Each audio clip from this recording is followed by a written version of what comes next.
একটা শহরের সৌন্দর্য শুধু তার বড় বড় বিল্ডিং এ না, কিছু জায়গা থাকে যেখানে গেলেই মন শান্ত হয়ে যায়। ব্যস্ত শহরের শব্দ যখন ধীরে ধীরে হারিয়ে যেতে শুরু করে, মনকে অদ্ভুত এক শান্তি এনে দেয়। আজকের এই সুন্দর বিকেলে আমি দাঁড়িয়ে আছি প্রাণের এক পরিচিত জায়গা, যেখানে চারদিকে সবুজ গাছের সারি, হালকা বাতাসের ছোঁয়া আর মানুষের হাসি মাখা মুখ, সব মিলিয়ে যেন এক অন্যরকম অনুভূতি। খুলনার ঠিক এমনই একটি জায়গা, শহীদ হাদিস পার্ক। তো চলুন আজকের ব্লগে আপনাদের নিয়ে ঘুরে দেখি খুলনার এই অসাধারণ সুন্দর জায়গাটি।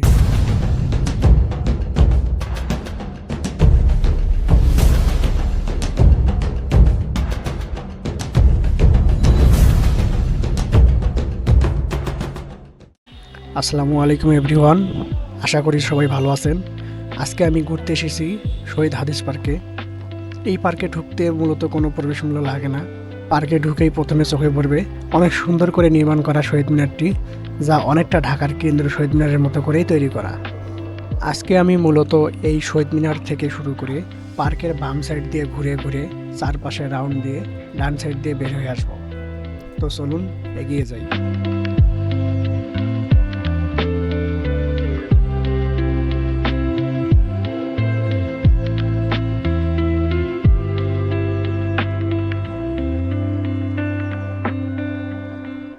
তো বন্ধুরা, অনেকেই হয়তো জানেন না, শহীদ হাদিস পার্ক শুধু একটা সুন্দর পার্কই না, এর সাথে জড়িয়ে আছে খুলনার অনেক ইতিহাস আর স্মৃতি।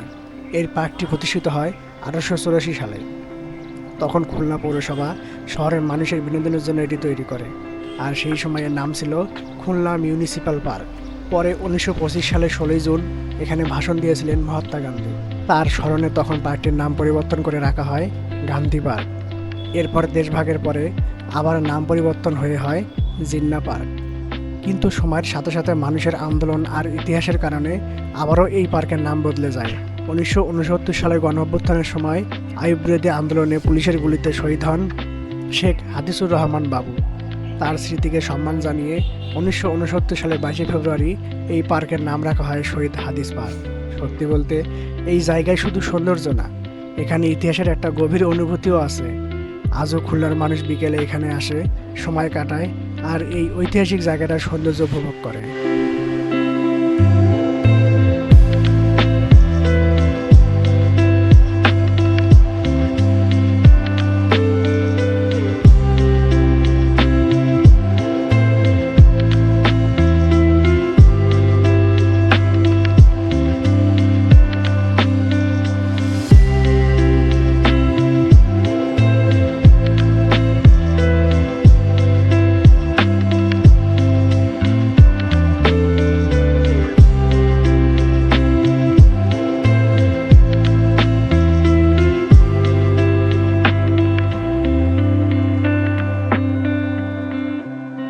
তো বন্ধুরা, দেখতে পাচ্ছেন পার্কের মাঝখানে রয়েছে একটি বিশাল সুন্দর পুকুর, আর এই পুকুরটাকে ঘিরে তৈরি করা হয়েছে দারুণ একটা ওয়াকওয়ে।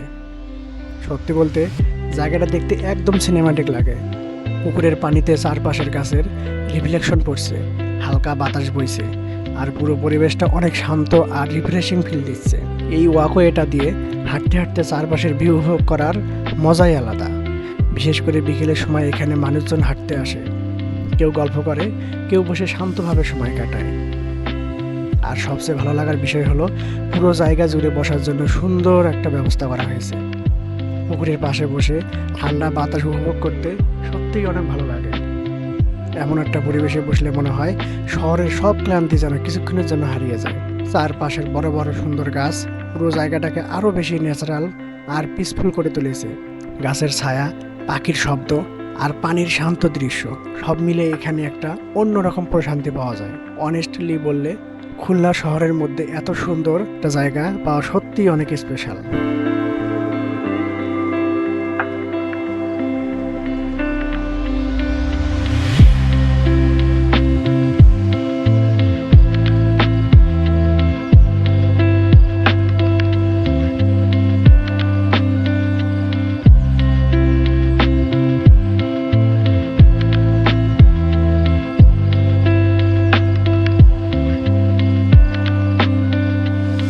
তো বন্ধুরা, বিকেল গড়িয়ে এখন পার্কটায় একদম অন্যরকম একটা ভাইব চলে এসেছে। দেখতেই পাচ্ছেন অনেকেই সুন্দর করে সাজগোজ করে এখানে ঘুরতে এসেছে। অনেক মেয়েরা শাড়ি পরে পুরো পার্ক জুড়ে ছবি তুলছে, হাসি খুশি মুহূর্তগুলো ক্যামেরাবন্দি করছে। সত্যি বলতে সবুজ প্রকৃতির মাঝে রঙিন শাড়িগুলো পুরো পরিবেশটাকে আরও বেশি সুন্দর আর প্রাণবন্ত করে তুলেছে। আবার পার্কের কিছু শান্ত কোণায় অনেকে একান্তে বসে গল্প করছে, কেউ বন্ধুদের সাথে, কেউ প্রিয় মানুষের সাথে সময় কাটাচ্ছে। এই ছোট ছোট মুহূর্তগুলোই আসলে জায়গাটাকে এত জীবন্ত আর ইমোশনাল করে তোলে। আর একটা বিষয় আমার খুব ভালো লেগেছে, এখানে সুন্দর ও পরিষ্কার একটি ওয়াশরুমের ব্যবস্থা আছে, যা ভিজিটর্সদের জন্য সত্যি অনেক হেল্পফুল। এখন আমি এসে দাঁড়িয়েছি একটি সুন্দর স্মৃতিসৌধের সামনে, আর এর ঠিক পাশেই মাথা উঁচু করে দাঁড়িয়ে আছে একটি কৃষ্ণচূড়া গাছ। যখন ফুল ফুটে থাকে তখন পুরো জায়গাটা একদম লাল রঙে ভরে যায়। সন্ধ্যার আলো আর কৃষ্ণচূড়ার সৌন্দর্য মিলিয়ে জায়গাটা সত্যি অসাধারণ সিনেমাটিক লাগে। সত্যি বলতে আজকের এই বিকালটা অনেক সুন্দর কেটেছে। শহরের ব্যস্ততার মাঝেও এমন শান্ত আর সুন্দর একটা জায়গায় কিছু সময় কাটানো সত্যি অন্যরকম অনুভূতি দেয়। তো বন্ধুরা, এভাবেই শেষ হচ্ছে আজকের শহীদ হাদিস পার্ক ব্লগ। ভিডিওটা যদি ভালো লেগে থাকে তাহলে অবশ্যই লাইক করবেন, কমেন্ট করে জানাবেন আপনাদের কেমন লেগেছে। আর এমন আরও সুন্দর ব্লগ দেখতে চ্যানেলটি সাবস্ক্রাইব করে পাশে থাকবেন। আবার দেখা হবে নতুন কোনো সুন্দর জায়গা আর নতুন একটা ব্লগ নিয়ে। ততক্ষণ পর্যন্ত সবাই ভালো থাকবেন, সুস্থ থাকবেন। আল্লাহ হাফেজ।